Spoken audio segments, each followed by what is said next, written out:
नमस्कार दोस्तों। हम लोगों की संसद पार्लियामेंट की टेस्ट सीरीज चल रही थी, जिसमें हम लोगों ने 90 क्वेश्चन तक देख लिए थे। आज हम लोग बाकी 90 से आगे 169 नंबर क्वेश्चन तक, लमसम 80 क्वेश्चन हैं, ठीक है। तो उनको आज हम लोग देखेंगे। चलिए ठीक है, स्टार्ट करते हैं। 90 नंबर क्वेश्चन देख लिया था हम लोगों ने। 91 नंबर क्वेश्चन देखेंगे। आर्थिक सर्वेक्षण प्रतिवर्ष संसद में प्रस्तुत किया जाता है। कब किया जाता है, इसको आपको बताना है। थोड़ा सा जल्दी जल्दी चलेंगे दोस्तों, ठीक है। 91 का सही आंसर है ए, आगामी वर्ष के बजट के प्रस्तुतिकरण से पूर्व, ठीक है। चलिए 92 नंबर क्वेश्चन, संसद में लेखा के लिए वोट आवश्यक होता है, तो किस परिस्थिति में आवश्यक होता है, इसको आपको बताना है। 92 का सही आंसर है सी, जब सामान्य बजट के समय सीमा के अंदर पारित होने की आशा ना हो, ठीक है। अगला देखते हैं 93 नंबर क्वेश्चन, बजट पर संसद के नियंत्रण के विषय में निम्नलिखित में कौन सा सही नहीं है। 4 स्टेटमेंट है, 4 आपके ऑप्शन हैं, देखिए कौन सा ऑप्शन सही होगा। 93 का सही आंसर है बी। आपकी जो बी स्टेटमेंट है वो आपका गलत है, बाकी सही है, ठीक है। चलिए आगे देखते हैं 94 नंबर क्वेश्चन, संसद के अधिकारियों में सम्मिलित होता है, कौन कौन सा सम्मिलित होता है, इसको आपको बताना है। कूट की सहायता से। 94 का सही आंसर है डी, सभी चारों, ठीक है। अगला देखते हैं 95 नंबर क्वेश्चन, निम्नलिखित प्रस्तावों में से किसका संदर्भित संबंध संघीय बजट से है। तो संघीय बजट से किसका संबंध है, इसको आपको बताना है। 95 का सही आंसर है सी, कटौती प्रस्ताव का। 96 नंबर क्वेश्चन, जब कोई कानूनी विधेयक संसद के किसी पटल पर रखा जा सकता है, ठीक है, तो कानूनी विधेयक किस पटल पर रखा जा सकता है, इसको आपको बताना है। 96 का सही आंसर है सी, संसद के दोनों में से संसद के एक पटल पर रखा जा सकता है, ठीक है। 97 नंबर क्वेश्चन, भारत की संचित निधि से धन निकालने के लिए निम्नलिखित में से किसका अनुमोदन अनिवार्य है। 97 का सही आंसर है बी, भारत की संसद से। 98 नंबर क्वेश्चन सॉरी, लोकसभा द्वारा विचारार्थ भेजे गए एक वित्त विधेयक को राज्यसभा अधिकतम कितने समय तक रोके रख सकती है, तो इसको बताना है। 98 का सही आंसर है डी, 14 दिन। 99 नंबर क्वेश्चन, भारत सरकार द्वारा वित्त विधेयक सदन में पेश किया जाता है, तो किस सदन में पेश किया जाता है, इसको आपको बताना है। 99 का सही आंसर है डी, लोकसभा में। चलिए आगे देखते हैं 100 नंबर क्वेश्चन है, भारत की संचित निधि से धन निर्गम पर किसका नियंत्रण है, तो इसको आपको बताना है। 100 का सही आंसर है डी, उपर्युक्त में से किसी का नहीं, तीनों में से किसी का नहीं है, ठीक है। चलिए आगे देखते हैं आपका 101 नंबर क्वेश्चन, निम्नलिखित में से कौन सा विषय धन विधेयक के उपबंध में सम्मिलित नहीं किया जाता, तो कौन सा नहीं किया जाता है, इसको आपको बताना है, ठीक है। तो 101 का सही आंसर है डी, जुर्माने या अर्थदंड से संबंधित उपबंध, ठीक है। 102 नंबर क्वेश्चन, लोकसभा के अध्यक्ष को कैसे हटाया जा सकता है। 102 का सही आंसर है बी, लोकसभा के सभी सदस्यों के बहुमत से संकल्प के द्वारा पारित हो जाए तो हटाया जा सकता है, पारित करके। 103 नंबर क्वेश्चन, संसद राज्य सूची के विषय के संबंध में कानून बना सकती है, किस प्रकार से बना सकती है, इसको आपको बताना है। 103 का सही आंसर है बी, यदि राज्यसभा ऐसा संकल्प पारित कर दे तो। 104 नंबर क्वेश्चन, निम्नलिखित में से कौन सा एक संघीय बजट की तैयारी और उसे संसद में पेश करने के लिए उत्तरदायी है, तो कौन सा उत्तरदायी है, इसको आपको बताना है। 104 का सही आंसर है बी, आर्थिक कार्य विभाग। 105 नंबर क्वेश्चन, निम्नलिखित में से कौन सा एक प्राविधान भारतीय संविधान के अंतर्गत संसद के सदस्यों के विशेषाधिकारों और उन्मुक्तियों को निर्धारित करता है, तो कौन सा आर्टिकल है, इसको आपको बताना है। 105 का सही आंसर है बी, आर्टिकल 105। अभी आपके स्टेटमेंट हैं, संघ सरकार के संदर्भ में निम्नलिखित कथनों पर विचार करना है आपको, ठीक है। 2 स्टेटमेंट हैं, आपको बताना है कौन सा स्टेटमेंट सही है, ठीक है। 106 का सही आंसर है बी, केवल दूसरा स्टेटमेंट सही है, पहला गलत है, ठीक है। चलिए आगे देखते हैं 107 नंबर क्वेश्चन, कौन राष्ट्रवादी नेता था जो 1925 में केंद्रीय विधानसभा का अध्यक्ष स्पीकर चुना गया, ठीक है। 107 का सही आंसर है बी, विट्ठल भाई पटेल। अब ये आपका कुछ सुमेलित करने के लिए क्वेश्चन है, 108 नंबर क्वेश्चन। ठीक है, तो कौन सी समिति किससे संबंधित है, किस टाइप की है। ठीक है, तो इसको सुमेलित करिए और देखिए कौन सा ऑप्शन सही होगा। 108 का सही आंसर है सी, पहले का तीसरा, बी का चौथा और सी का पहला और डी का दूसरा। चलिए आगे देखते हैं। 109 नंबर क्वेश्चन, भारतीय संसद की संप्रभुता प्रतिबिंबित है किससे, इसको आपको बताना है। 109 का सही आंसर है बी, न्यायिक समीक्षा से। 110 नंबर क्वेश्चन देखेंगे हम लोग, राज्यसभा के सदस्यों को संबद्ध नहीं किया जा सकता, किससे संबद्ध नहीं किया जा सकता। 3 कमेटी हैं, आपको बताना है किससे संबद्ध नहीं किया जा सकता। 110 का सही आंसर है सी, दूसरे से संबद्ध नहीं किया जा सकता। एस्टीमेट कमेटी से नहीं किया जा सकता, बाकी में किया जा सकता है। ठीक है, दूसरे से नहीं किया जा सकता, बाकी पहले और तीसरे से किया जा सकता है। चलिए आगे देखते हैं। 111 नंबर क्वेश्चन है। ठीक है, ये 3 स्टेटमेंट हैं। संसद के दोनों सदनों का संयुक्त अधिवेशन आयोजित होता है किस टाइप में। 4 स्टेटमेंट हैं और कूट के माध्यम से आपको सही जवाब देना है। ठीक है, 111 का सही आंसर है डी, केवल चौथा स्टेटमेंट सही है। ठीक है, बाकी ऊपर के सब गलत है। ठीक है, अब अगला देखते हैं। 112 नंबर क्वेश्चन, लेखानुमोदन और अंतरिम बजट के बीच क्या अंतर है। तो 2 स्टेटमेंट हैं और आपको सही कथन का चयन करना है, कौन सा स्टेटमेंट सही है। 112 का जो सही आंसर है ऑप्शन बी, केवल दूसरा स्टेटमेंट सही है, पहला गलत है। ठीक है, चलिए आगे देखते हैं। 113 नंबर क्वेश्चन, खाद्य और पोषण मंडल भारत सरकार के कौन से मंत्रालय के अधीन कार्य करता है। ठीक है, तो 113 का सही आंसर है सी, मानव संसाधन विकास मंत्रालय द्वारा। 114 नंबर क्वेश्चन, भारत के संघीय व्यवस्था से संबंधित निम्नलिखित कथनों में से आपको बताना है कौन सा कथन सही है। 4 स्टेटमेंट है, आपको स्टेटमेंट को ध्यान से पढ़िए, उसके बाद जवाब दीजिए। 114 का जो सही आंसर है बी, पहला और दूसरा सही है। 115 नंबर क्वेश्चन देखेंगे, प्राक्कलन समिति संसद के किस सदन के सदस्यों से गठित की जाती है। तो इसको आपको बताना है, 4 ऑप्शन है। 115 का जो सही आंसर है ऑप्शन सी, कि लोकसभा के सदस्यों द्वारा नियुक्त की जाती है।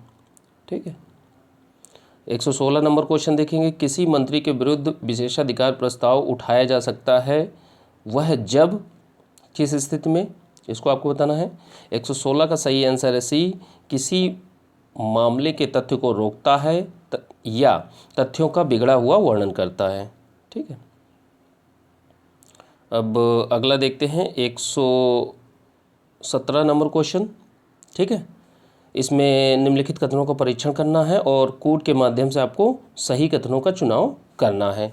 ठीक है, 4 स्टेटमेंट है और इनको देखिए और इसका उत्तर दीजिए। 117 का सही आंसर है ए, पहला और दूसरा स्टेटमेंट सही है, तीसरा और चौथा गलत है। ठीक है, चलिए आगे देखते हैं। 118 नंबर क्वेश्चन, निम्नलिखित में कौन सा सार्वजनिक व्यय पर संसदीय नियंत्रण का अंग नहीं है, उसको आपको बताना है। 118 का सही आंसर है बी, भारत का नियंत्रक व महालेखा परीक्षक। ठीक है, कैग जो होता है वो आपका सार्वजनिक व्यय पर संसदीय नियंत्रण का अंग नहीं है। ठीक है, अगला देखते हैं। 119 नंबर क्वेश्चन, निम्नलिखित में से किस समिति में राज्यसभा का प्रतिनिधित्व नहीं होता, उसको आपको बताना है। 119 का सही आंसर है सी, आकलन समिति में, एस्टीमेट कमेटी में जिसको बोलते हैं, उसमें केवल लोकसभा के सदस्य होते हैं। 120 नंबर क्वेश्चन, भारतीय संसद का सचिवालय किसके अधीन कार्यरत होता है। 120 का सही आंसर है सी, सरकार से स्वतंत्र है। 121 नंबर क्वेश्चन, लोकसभा के किसी विधेयक पर आम बहस निम्नलिखित में किस स्तर पर होती है, प्रथम वाचन, द्वितीय वाचन, तृतीय वाचन या स्टार्टिंग में, कब। 121 का जो सही आंसर है ऑप्शन बी, द्वितीय वाचन में। चलिए आगे देखते हैं। 122 नंबर क्वेश्चन, सीमा प्रबंध विभाग निम्नलिखित केंद्रीय मंत्रालयों में से किस एक का भाग है, उसको आपको बताना है। 122 का सही आंसर है बी, गृह मंत्रालय का। अब आगे देखते हैं। 123 नंबर क्वेश्चन, निम्नलिखित में कौन सी भारतीय संसद की वित्तीय समितियां हैं? 3 समितियों के नाम हैं, तो वित्तीय समितियों को बताना है कौन सी वित्तीय समितियां हैं। ठीक है, 123 का सही आंसर है डी, तीनों की तीनों हैं वित्तीय समितियां। ठीक है, अब देखते हैं 124 नंबर क्वेश्चन। ध्यानाकर्षण सूचना प्रावधान ने निम्नलिखित में से किसके क्षेत्र को सीमित किया है? ठीक है, क्षेत्र को सीमित किया होगा, ये सही टाइप नहीं हुआ है, सीमित किया है। तो 124 नंबर क्वेश्चन का जो सही आंसर है ऑप्शन सी, स्थगन प्रस्ताव को। ठीक है, 125 नंबर क्वेश्चन। लोक लेखा समिति अपनी रिपोर्ट प्रस्तुत करती है किसको? इसको आपको बताना है। 125 का सही आंसर है ए, लोकसभा के स्पीकर को सौंपती है। 126 नंबर क्वेश्चन। निम्नलिखित में से कौन सा एक मानव संसाधन विकास मंत्रालय के विभाग नहीं है? उसको आपको बताना है। 126 का सही आंसर है डी, महिला एवं बाल विकास विभाग। आगे देखते हैं आपके 127 नंबर क्वेश्चन। भारत के संविधान में निम्नलिखित में से क्या कथित है, क्या कहा गया है? 2 स्टेटमेंट हैं, आपको सही उत्तर का चयन करना है। 127 का सही आंसर है बी, पहला और दूसरा दोनों के दोनों स्टेटमेंट सही हैं, कहा गया है संविधान में। ठीक है, 128 नंबर क्वेश्चन। भारतीय संसद में स्थगन प्रस्ताव लाने का क्या उद्देश्य है? तो इसका उद्देश्य बताना है आपको, कौन सा उद्देश्य होगा। ठीक है, 128 का जो सही आंसर है ए, सार्वजनिक महत्व के निश्चित अत्यावश्यक मुद्दे पर बहस करने हेतु। ठीक है, चलिए आगे देखते हैं आपका कौन सा ऑप्शन सही है। अगला क्वेश्चन 129 नंबर क्वेश्चन। निम्नलिखित में से कौन सा एक प्रस्ताव भारत में मंत्रिपरिषद रख सकती है? तो उसको आपको बताना है। 129 का सही आंसर है डी, विश्वास प्रस्ताव। 130 नंबर क्वेश्चन। भारतीय राजनीतिक व्यवस्था में इनमें से कौन सा सर्वोच्च है? तो सर्वोच्च कौन है, इसको आपको बताना है। 130 का सही आंसर है बी, संविधान सर्वोच्च है। 131 नंबर क्वेश्चन। लोकसभा के चुनाव के मामले में सामान्य वर्ग के उम्मीदवारों और अनुसूचित जाति अनुसूचित जनजाति के उम्मीदवारों द्वारा जमा की जाने वाली जमानत राशि क्रमशः कितनी है? तो उसको आपको बताना है। 131 नंबर क्वेश्चन का जो सही आंसर है ऑप्शन सी, 25,000 रुपये और 12,500 रुपये। ठीक है, 12,500। 132 नंबर क्वेश्चन। संसद विधानसभा के किसी सदस्य की सदस्यता तब समाप्त समझी जाती है यदि वह बिना संसद को सूचित किए अनुपस्थित रहता है कितने दिन? तो उसको आपको बताना है। 132 का सही आंसर है ए, 60 दिन। ठीक है, 133 नंबर क्वेश्चन देखते हैं। भारतीय संसद बनती है किसको मिलाकर? ठीक है, इसको बताना है। 133 का सही आंसर है डी, लोकसभा, राज्यसभा और राष्ट्रपति से मिलकर भारतीय संसद बनती है। 134 नंबर क्वेश्चन। सर्वप्रथम एक सांसद विधायक को इस आधार पर सदस्यता से अयोग्य घोषित किया गया कि वह सदन की अनुमति के बिना उसकी 60 लगातार बैठकों में अनुपस्थित रहा। ठीक है, तो कहाँ पे यह प्रावधान किया गया या सदस्य को अयोग्य घोषित किया गया, इसको आपको बताना है। 134 का सही आंसर है ए, राज्यसभा का सदस्य थे। 135 नंबर क्वेश्चन। निम्नलिखित में से किनको लोकसभा और राज्यसभा दोनों के निर्वाचनों में मतदान करने का अधिकार है? तो इसको आपको बताना है। 135 का सही आंसर है डी, राज्य विधानमंडल के निम्न सदन के निर्वाचित सदस्यों को। ठीक है, 136 नंबर क्वेश्चन देखेंगे हम लोग। निम्नलिखित में से कौन सा भारत के क्षेत्रवाद के उदय का कारण है? तो इसको आपको बताना है। 136 का सही आंसर है डी, उपरोक्त सभी हैं। ठीक है, अब ये कुछ सुमेलित करने के लिए है, कुछ राष्ट्रपति, कैग, महाधिवक्ता, महान्यायवादी और किस समिति, राज्यसभा, उच्चतम न्यायालय किससे संबंधित है। ठीक है, सही कूट का चयन करना है आपको। 137 का जो सही आंसर है ए, इसको आप लोग मिलाइएगा। ए का तीसरा, बी का पहला और सी का चौथा, डी का दूसरा। ठीक है, आगे देखते हैं 138 नंबर क्वेश्चन। लोकसभा और राज्यसभा के बीच गतिरोध की किन स्थितियों में संसद की संयुक्त बैठक बुलाई जा सकती है? तो 1, 2, 3 स्टेटमेंट हैं और आपको सही उत्तर का चयन करना है। ठीक है, 138 नंबर क्वेश्चन का जो सही आंसर है ऑप्शन ए आपका सही है, पहला स्टेटमेंट केवल सही है, बाकी दोनों के दोनों गलत है। ठीक है, चलिए आगे देखते हैं 139 नंबर क्वेश्चन। भारतीय राजनीति के संदर्भ में निम्नलिखित में कौन सा कथन सही है? तो इसको आपको बताना है। 139 का सही आंसर है बी, राष्ट्रपति संसद के दोनों सदनों के सत्राधीन न होने पर ही अध्यादेश जारी कर सकते हैं। तो यह स्टेटमेंट सही है। चलिए आगे देखते हैं 140 नंबर क्वेश्चन। राजनीतिक शब्दावली में शून्यकाल का अर्थ क्या होता है? तो 140 का सही आंसर है डी, प्रश्न उत्तर सत्र कहते हैं। 141 नंबर क्वेश्चन। भारतीय संसद के दोनों सदनों की संयुक्त बैठक हुई थी किस विधेयक में? 141 का सही आंसर है ए, दहेज उन्मूलन विधेयक के संबंध में हुई थी। 142 नंबर क्वेश्चन। भारतीय संसद के दोनों सदनों की संयुक्त बैठक किस संबंध में होती है? तो किस में होती है इसको आपको बताना है। 142 का सही आंसर है सी, साधारण विधेयक में। 143 नंबर क्वेश्चन। निम्नलिखित में से किसके बारे में संसदीय समिति गठित नहीं की गई? तो किसके बारे में गठित नहीं की गई इसको आपको बताना है। 143 का सही आंसर है डी, अल्पसंख्यकों के कल्याण के बारे में गठित नहीं की गई। अगला देखते हैं। निम्नलिखित कथनों पर विचार करना है। 3 स्टेटमेंट हैं और आपको तीनों स्टेटमेंट को ध्यान से पढ़िए और पढ़ने के बाद कोड के माध्यम से आपको बताना है कि कौन सा स्टेटमेंट सही है। तो ये रहे आपके 4 ऑप्शन। ठीक है, 144 का जो सही आंसर है डी, 1 2 3 तीनों स्टेटमेंट सही हैं।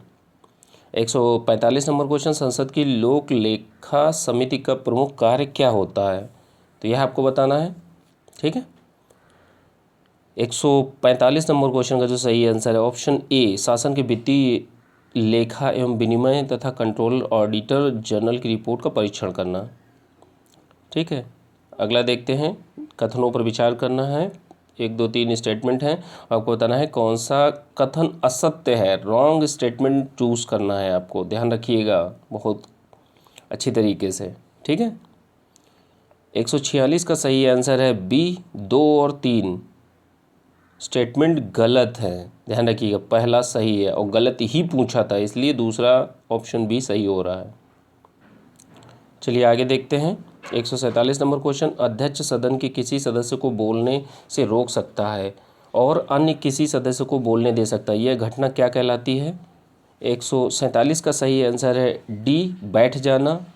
ठीक है, 148 नंबर क्वेश्चन। एक वर्ष में कम से कम कितनी बार संसद की बैठक होना अनिवार्य है? तो 148 का सही आंसर है बी, 2 बार होना आवश्यक है। 149 नंबर क्वेश्चन। निम्नलिखित कथनों में से कौन सा कथन एक व्यय भारत की संचित निधि पर भारित नहीं होता? तो कौन सा भारित नहीं होता है इसको आपको बताना है। 149 का सही आंसर है सी, भारत के प्रधानमंत्री के वेतन एवं भत्ते संचित निधि पर भारित नहीं होते हैं। ठीक है, चलिए आगे देखते हैं। 150 नंबर क्वेश्चन। 2G स्पेक्ट्रम कांड की जांच करने हेतु बनी संसद की संयुक्त समिति का अध्यक्ष कौन थे? तो 150 का सही आंसर है बी, PC चाको। 151 नंबर क्वेश्चन। भारतीय संविधान का कौन सा अनुच्छेद संसद को अंतर्राष्ट्रीय समझौतों को लागू करने के लिए विधि निर्माण करने की शक्ति प्रदान करता है? तो उसको आपको बताना है। 151 का सही आंसर है डी, 253, आर्टिकल 253। ठीक है, 152 नंबर क्वेश्चन। पार्लियामेंट द्वारा दिसंबर 1999 में निर्मित कानून के अनुसार एक नागरिक के वयस्क होने की कानूनी आयु कितनी है? 152 का सही आंसर है डी, 18 वर्ष है। ठीक है, अब 153 नंबर क्वेश्चन देखेंगे। 2G स्पेक्ट्रम मुद्दे की जांच करने के लिए बनाई गई संसदीय समिति में शामिल, अब ये सब कोई मतलब नहीं, उस समय की करंट अफेयर्स का क्वेश्चन था, इस समय ये नहीं पूछा जाएगा। ठीक है, 154 नंबर क्वेश्चन। व्यय का अनुमान किस रूप में भारतीय संसद के समक्ष रखा जाता है? तो 154 नंबर क्वेश्चन का जो सही आंसर है डी, अनुदान का अनुरोध।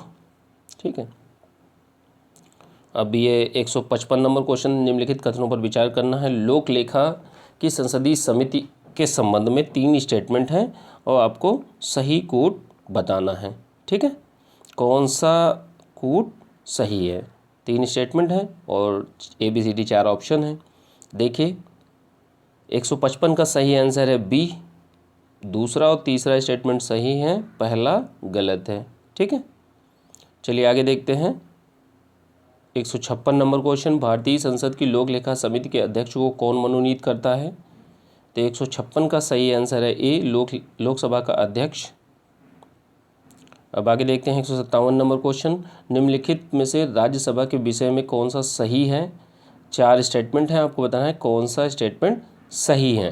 ठीक है, ध्यान से पढ़िए और क्वेश्चन का आंसर दीजिए। 157 का सही आंसर है सी, पहला और तीसरा स्टेटमेंट सही है, दूसरा और चौथा गलत है। ठीक है, आगे देखते हैं 158 नंबर क्वेश्चन, भारत की संसद में होते हैं कौन कौन से? तो इसको आपको बताना है। ठीक है, 158 का सही आंसर है ए, पहला, दूसरा और तीसरा। राष्ट्रपति, लोकसभा, राज्यसभा, उपराष्ट्रपति नहीं होते। 159 नंबर क्वेश्चन, राष्ट्रपति के सिफारिश के बगैर कोई विधेयक जो कर लगाता है विधायिका में नहीं रखा जा सकता। यह प्रावधान भारत के संविधान के किस अनुच्छेद के अंतर्गत आता है? तो उसको आपको बताना है। 159 का सही आंसर है ए, आर्टिकल 117 के अंतर्गत। ठीक है, 160 नंबर क्वेश्चन देखेंगे हम लोग, वित्त विधेयकों के बारे में विशेष उपबंध किस अनुच्छेद के अंतर्गत किए गए हैं? तो 160 का सही आंसर है ए, आर्टिकल 117 के तहत। ठीक है, चलिए आगे देखते हैं 161 नंबर क्वेश्चन, ये आपके कथनों पर विचार करना है, निम्नलिखित कथनों पर। ठीक है, और 3 स्टेटमेंट हैं और इनको आप देखिए और कोड की सहायता से आपको बताना है कौन सा स्टेटमेंट सही है।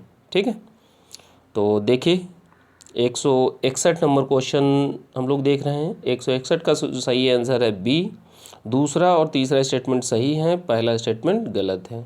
ठीक है,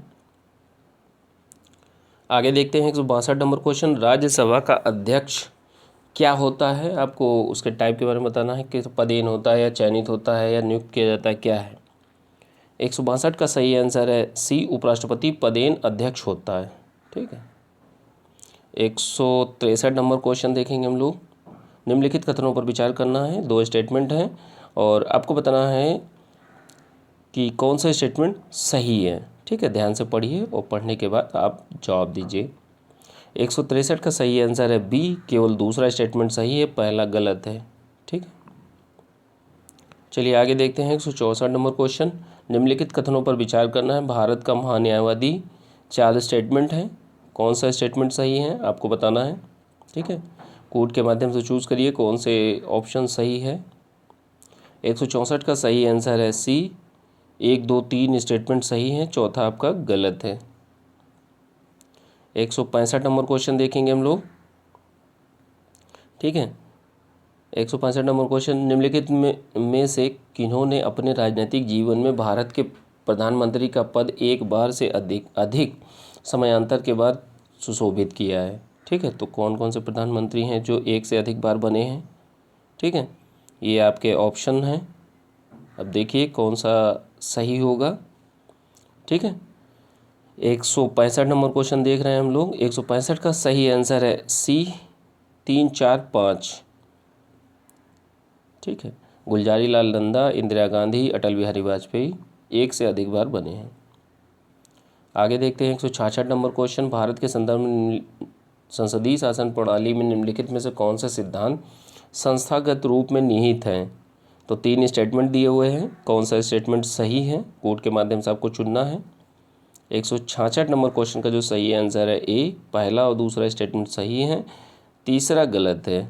ठीक है, आगे देखते हैं 167 नंबर क्वेश्चन, राष्ट्रपति द्वारा जारी एक अध्यादेश संसद के सत्र शुरू होने के बाद कितने समय तक रखा जाना आवश्यक है? तो इसको आपको बताना है। 167 का सही आंसर है बी, 6 सप्ताह के में। ठीक है, 168 नंबर क्वेश्चन, भारत में अविश्वास प्रस्ताव के विषय में निम्नलिखित कथनों पर विचार करना है, 2 स्टेटमेंट हैं और बताना है आपको कौन सा स्टेटमेंट सही है। ठीक है, कोड के माध्यम से आपको बताना है। 168 का सही आंसर है सी, दोनों के दोनों स्टेटमेंट सही हैं। 169 नंबर क्वेश्चन लास्ट क्वेश्चन है दोस्तों। ठीक है, ये संसद पार्लियामेंट का जो टॉपिक था उसमें 169 क्वेश्चन थे और ये लास्ट क्वेश्चन है। ठीक है, 169, निम्नलिखित में से कौन सा निम्नलिखित में से कौन सी एक सबसे बड़ी संसदीय समिति है, तो उसको आपको बताना है। 169 नंबर क्वेश्चन का जो सही आंसर है ऑप्शन बी, प्राक्कलन समिति, एस्टीमेट कमेटी। ठीक है, चलिए ठीक है दोस्तों, ये टेस्ट सीरीज समाप्त हो गई। ऐसे ही रिवीजन देखते रहेंगे दोस्तों। ठीक है, चलिए ठीक है, थैंक यू।